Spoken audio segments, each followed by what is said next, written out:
Hello, everyone, and welcome back to Muddy Mint. My name is Simi, and I'm the founder of Muddy Mint Soap Co. And I'm super excited today because we're going to be making a recipe from my book. Now, this is the first recipe that we've made on video from the book, so that's why I'm so excited. I wrote this book, it took me about a year to write it. So I started in 2023 and it released in May of 2024.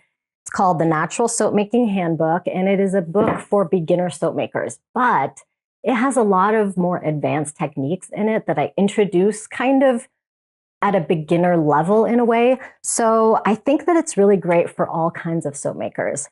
And if you've ever been interested in using 50/50 lye solution and you're not sure how to go about it, this book talks about that in detail. So anyway, you can learn more about the book at muddymint.com or just look it up on Amazon or any other online bookstore to get more information. We're going to be making the soap called Golden Root. And it is this soap here, which is one of the prettiest soaps, I think, in the book, or the one I enjoyed photographing the most.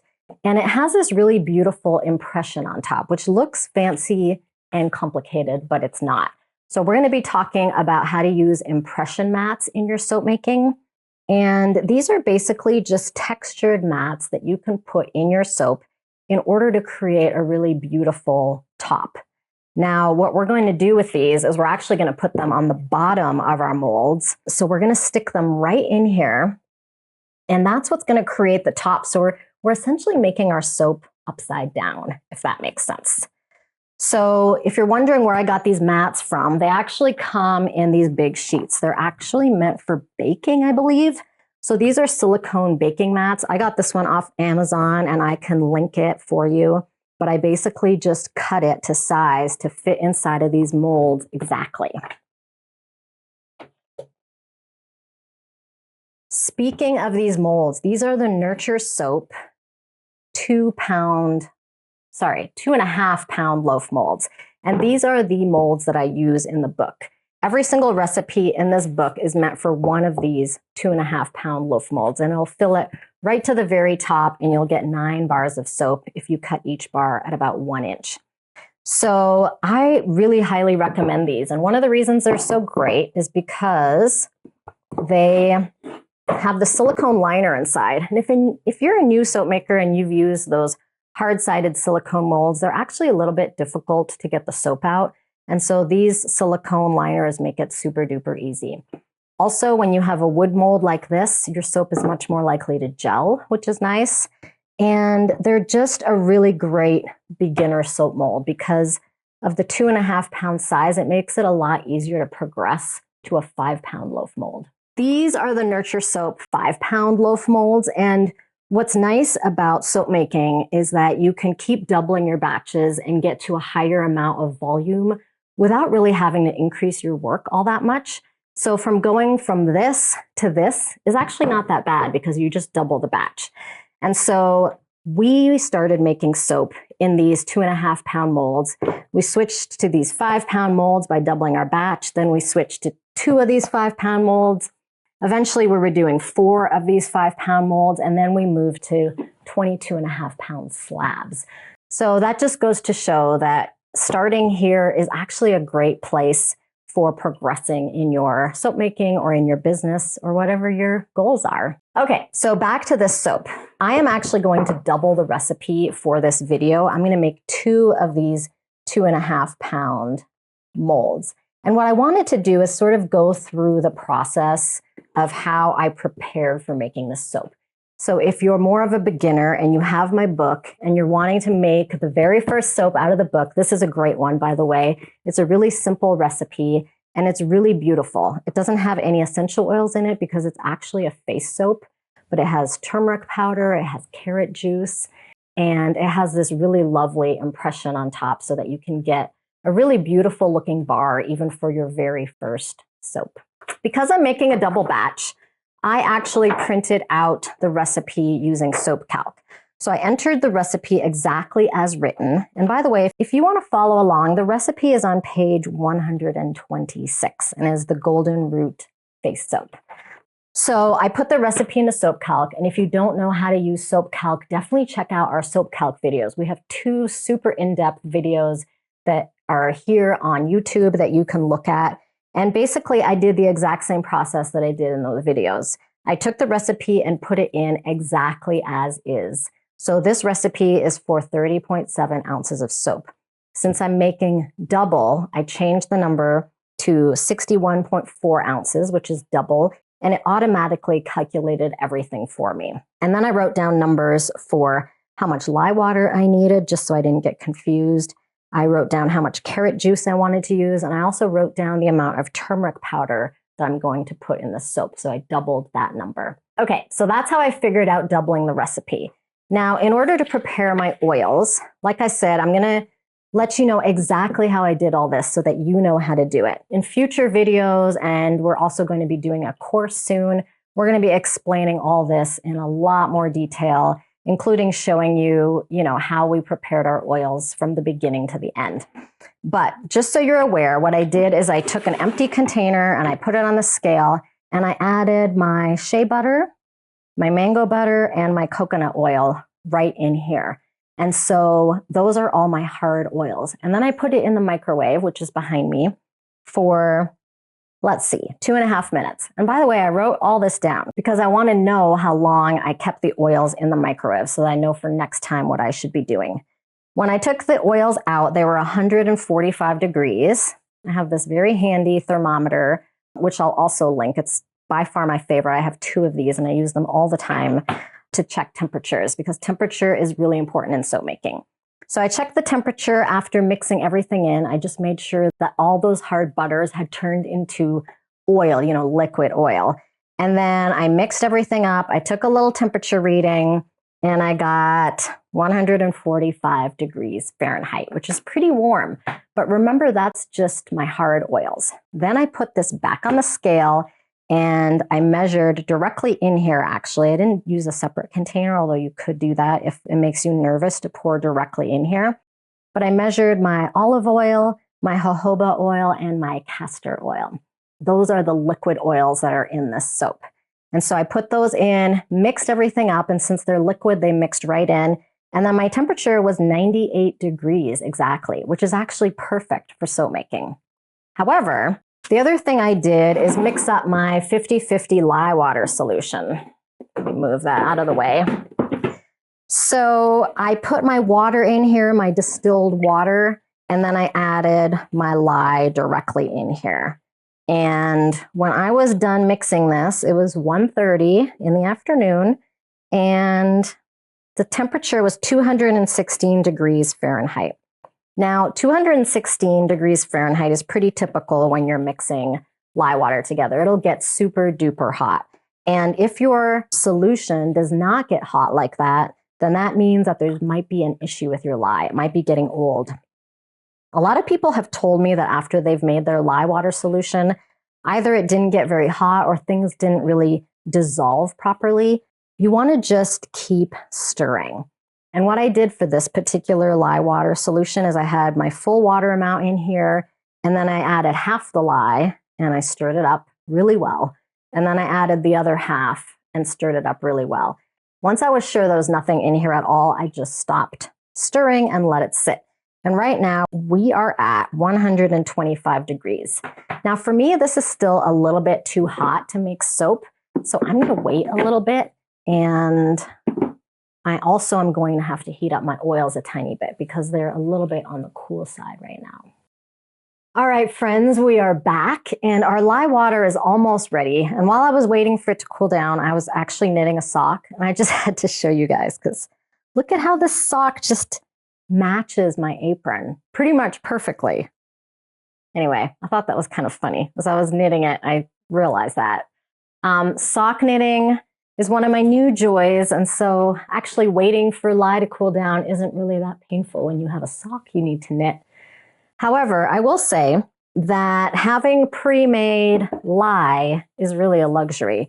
And in my book, I talk about this, and we've talked about this on our channel a ton. So if you've ever watched us before, you know exactly what I'm talking about. But I mixed this from scratch, and it got really hot. Like I said, it was 216 degrees at 1:30. It is now almost 3:30. So it's been pretty much 2 hours and we are down to 104 right now. So it takes a super long time to cool down. I'm going to write that down because that's going to be the temperature of our soap making lye water. And as I mentioned before, I like to write things down. I also like to talk a lot. So we're not making the soap yet, and it's many minutes into the video. And the reason is that I like to explain everything in detail because I'm very detail oriented. And I just want to help you guys sort of figure out your soap making process, because a lot of soap making is just about the process. Getting everything ready ahead of time is really the hard part. And somebody was talking about, like, how do you get your lye water and your oils to be the same temperature? And what I did is I boosted up these oils 98 degrees after I warmed them up, and they'd gone down to 91 when I talked to you last time. So what I did is I put these in the microwave for another 40 seconds, and they were at 107, and now they're down to 95. So basically, you know, my lye water cooled down faster because there's less of it. I don't know. It's hard to really figure it out exactly, but usually what I do is I use a 50-50 lye water solution that's already pre-mixed and ready to go. And you guys have probably seen this lye water solution many times. We put it in these containers, and I actually have a little bit left in here. But what I do is I just pour straight out of this, and then the lye water is already at room temperature. So it's already cooled down, and there's just way less waiting that way. If you want to learn how to warm up your room temperature lye water, we did talk about that in our oatmeal and aloe soap making video. So check that out if you're interested in learning how to warm up your lye water. I also talk about it in the book quite a lot. And anyway, I will stop talking and get to soap making. All right, the first thing we're going to do is add our additional liquid. We've got carrot juice in here. And this is carrot juice that I just bought from the store. It's 100% carrots, and that's all that's in there. So I'm just going to add that straight in. And my carrot juice is actually a little bit cool, so this will cool down our oils a little bit. You kind of want to take this into account when you're figuring out your temperatures. I'll let you know what this is at in just a minute. And then I have the turmeric powder. So I'm going to put that right in there. Again, we're making the Golden Root soap from my book, The Natural Soap Making Handbook. And if you are following along, you can just add everything to your oils like this. And one of the nice things about making a soap that doesn't have any essential oils in it is that you don't have to worry about anything accelerating or anything like that. So I'm going to mix this up and take another temperature reading.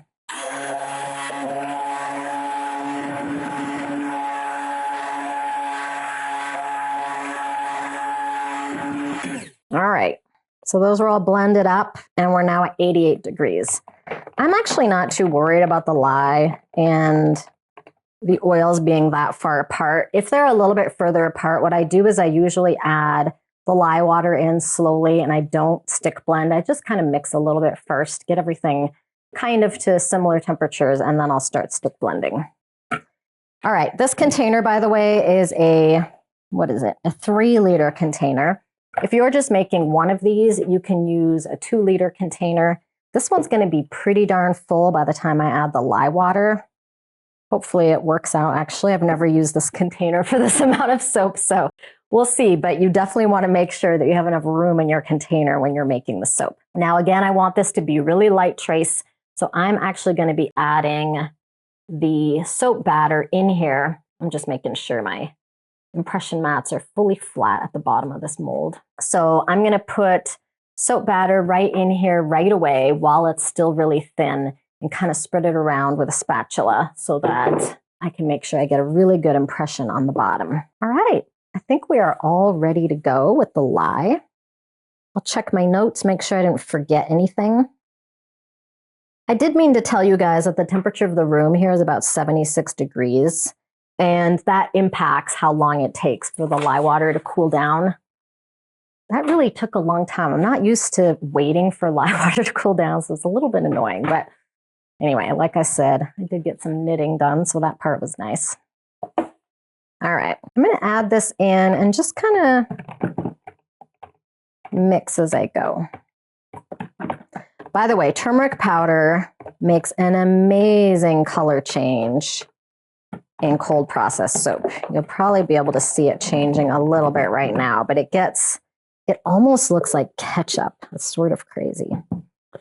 Natural colorants are really amazing, but it does not stay that color in the final bar of soap. It ends up more of like the original color that you saw. All right, here we go. Watch this color change happen. Oh yeah, look at that. Oh my God. That's so cool.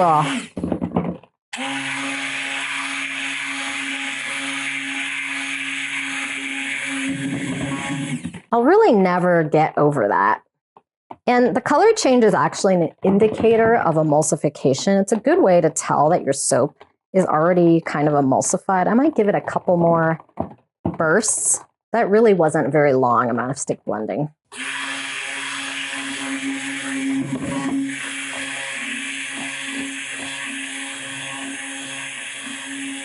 All right, that feels pretty good. I'm gonna have a nice thin batter. All right, let's look at our batter. Yeah, it's nice and fluid. So let's get this in here ASAP.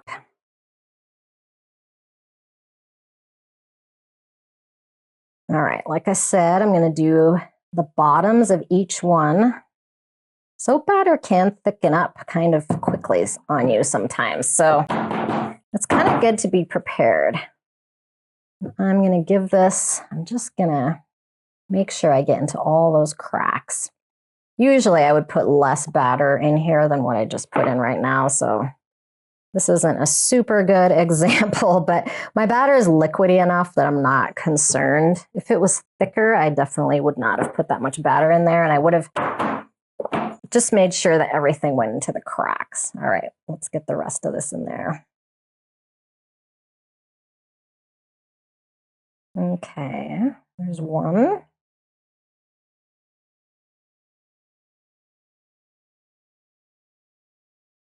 Look at that color. I love the little speckles too from the turmeric powder. All right, I'm gonna tap that down, and my top on that one is really good, so I'm not gonna touch it. Remember what I said, that this is actually the bottom of the soap, so we want it to be as flat as possible. All right. So a lot of people love using turmeric in skincare products these days. I especially love it for color. It's just so beautiful. And I never get tired of this color change. Oh, so good. All right, it's like really tempting to texture this top, but remember, you don't want to do that. Okay. Beautiful. That's it. That's the end of our soap. So the impression mat is on the bottom. When I unmold these, which I will do tomorrow, sometimes I wait a couple of extra days, like 2 days before unmolding, just to make sure I get a really good impression on the bottom. But because we're leaving on a trip, I'm going to have to unmold tomorrow. And I'll cut these and show you exactly what they look like.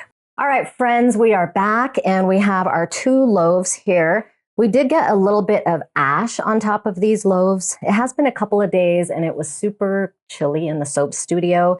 So that's why we got this ash. This loaf here is pretty smooth on top. This one has some bumps. And as I said, I am going to show you how we plane our bars with this planer. This isn't something that we typically do, but we are going to do it with these bars probably, most likely. We'll see how they are. All right, so I'm going to unmold these. And like I said, the design is right here. So our loaves are actually going to be upside down. And you might have been wondering as we were doing this, why we didn't put the impression mat on top. Because when I do bubble wrap, for instance, I always put it on top. However, in this case, our impression mat is so delicate and the little, pieces in there are so small that I have tried to put it on top and the impression just isn't nearly as good. So if you have a very complex design on your impression mat and you want to make sure that you get a really good impression, I highly recommend that you put it on the bottom of your mold. If you're just doing bubble wrap or something that is, pretty big and open kind of design, it'll probably work on top just fine. But when you put it on the bottom, you get a really nice impression. And hopefully that's the case. We'll see in just a second here. All right, here's our impression mat. By the way, you do want to use a silicone impression mat. I don't know if I mentioned that earlier, but you definitely want to be aware of the fact that the soap is saponifying. There's lye in here, so there's going to be, a lot of heat involved. So a silicone mat is what you want. All right, let's pull this off. This is the best, most exciting part. Oh yeah, look at that. It is beautiful. All right, there's one. Now, I don't know if you can see this, but we got a little bit of sinking over here on this side. I'm not sure why that happened, if that's because of the way the mold is, but I'm not too concerned about it. It's just kind of interesting. But all right, let's unmold the other one. And you can really see the color of the turmeric now. This is turmeric powder and carrot juice combined. And actually, if we had put orange essential oil in here, it would have made this even more orange. You could experiment with an annatto seed infusion. If you're watching this, by the way, before the end of April 2025, we do have a summer soap bundle available on our website. It has 5 different recipes. One of them is one of our most popular soaps, our most popular summer soaps, which is a dandelion tea soap, and it has an annatto seed infusion for this really beautiful yellow color. So I've often thought that annatto seed infusion plus turmeric powder would be really lovely. So that's why I'm bringing that up. We also use sea buckthorn oil in one of our soaps in that bundle. So if you're interested, check it out. The bundle is 20% off until the end of April 2025. And then it'll still be available after that. It'll just be the regular price. All right, there we go. So this impression is really beautiful. And this mat is so detailed. Like I said, you definitely want to put this on the bottom. When I was writing the book, I actually did 2 versions of this soap. I did one with the impression mat on the bottom and one with the impression mat on the top. And there was it was a huge difference between the two. The one on the bottom was way, way nicer. So that's why I really recommend that you do that. You'll see we have a little bit of speckling here from the turmeric powder. I personally really like that, but if you don't want that in there, you could potentially do an oil infusion with turmeric powder, and then you wouldn't get that speckling. All right, so let's cut these. I'm going to move everything out of the way and get the cutter here. All right. One thing that's nice about these little loaves, we don't typically make soap so small, but I kind of love when we do. One of the things that's great about it is that the cutter, normally our loaves cut off the, are off the edge of the cutter. But with this little mini loaf, it's just really nice because you can cut it all at once. And we often do ends just to cut off these little pieces on the end. But I don't know if I'm going to do that today because this will make more bars. We're going to get 9 bars out of this. And I always turn my soap on the side like this. Normally you do this if you have botanicals on top, but I do it anyway because somehow, I don't know, I just feel like cutting right through the design in this direction. This might just be superstitious. It probably doesn't make a difference, but I'm going to do it this way anyway. All right, here we go. And I do recommend waiting 2 days if you can for this. Earlier I said we were traveling in 2 days, so I was going to cut it in 1, but we are actually traveling and we're leaving very soon. But I'm just kind of doing this a couple hours before we leave for the airport, just so that I could make sure we waited 2 days. All right, here's the inside. And this will definitely lighten up more to be like the top, but it's really pretty right now. And the bottom has that ash. I'll show you how we plane that off. Just going to show you a couple more bars. We got a little bit of a ring there, but not too much. And that will usually fade away. So the bars look a little bit wonky on the bottom because the bottom was the top. Some of them look good, like this one. But if you want to make sure that they're all really nice, I'll show you how to use this planer. I got this planer off Etsy, and I can't remember the shop name. It was so long ago. It was literally when I started making soap. And I use this as a planer and beveler. If you want, I'll show you how to bevel too, but in order to plane these bars, I probably wouldn't do this right after cutting the soap because the soap is usually pretty soft, but I think this bar actually feels pretty hard. So you want to make sure there's a blade here, so you want to be really careful. You want to make sure that the blade is catching the bottom, and then you just press very evenly and push the bar across. And the first pass might be a little wonky because your bar isn't even, but if you do one more, you'll see that you get a really nice bottom. And you could do one more even. I don't like to take too much soap off of my bars. I kind of feel like I want them to be as big as possible. But there you go. Now you have a really nice even edge. And if you wanted to bevel it with this tool, I'll link this tool, by the way. I don't typically use this as much anymore. This makes a pretty strong bevel, probably because my soap is fresh right now. But I'll just demonstrate. Wow, that's quite the strong bevel. It could be that because this is such an old beveler, I've just got sort of a blade that's maybe a little more dull. I don't know, maybe it always did this. I haven't beveled using this in so long. Wow, some people love an intense bevel like that. I do not. But it's still kind of cool. And I'll show you, let's plane this bar here. One of these middle ones. You don't have to plane your bar if you don't feel like, this one I feel like it might sit a little bit wonky on a shelf. So you just apply even pressure, like I said, until it feels good. I don't worry about that little piece extra soda ash there on the bottom. That doesn't bother me. But let me get my other tool for beveling so I can show you what I normally do. All right, so I normally use a vegetable peeler. It just looks like this. I think I got this at Target or something.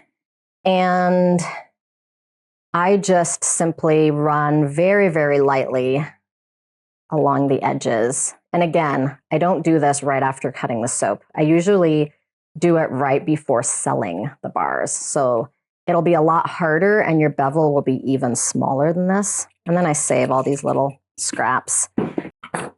So you'll see the difference. So it just depends what kind of look you prefer. And again, when you do this on a harder bar, maybe I'll do it on one of these. This is our oatmeal aloe soap, so you can really see.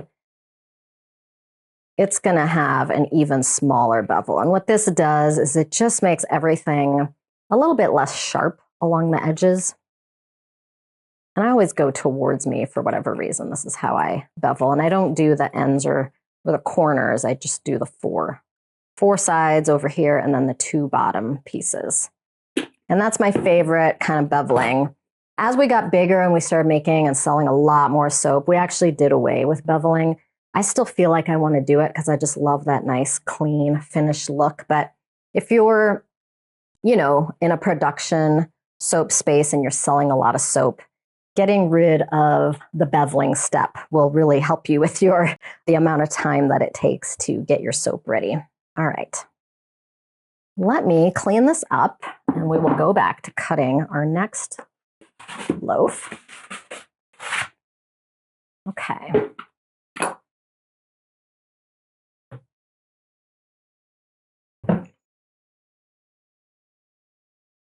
Put those on the curing rack next to our other soap. I do clean off the strings between the batches just because I feel like it makes for a cleaner cut. All right. Turn our soap.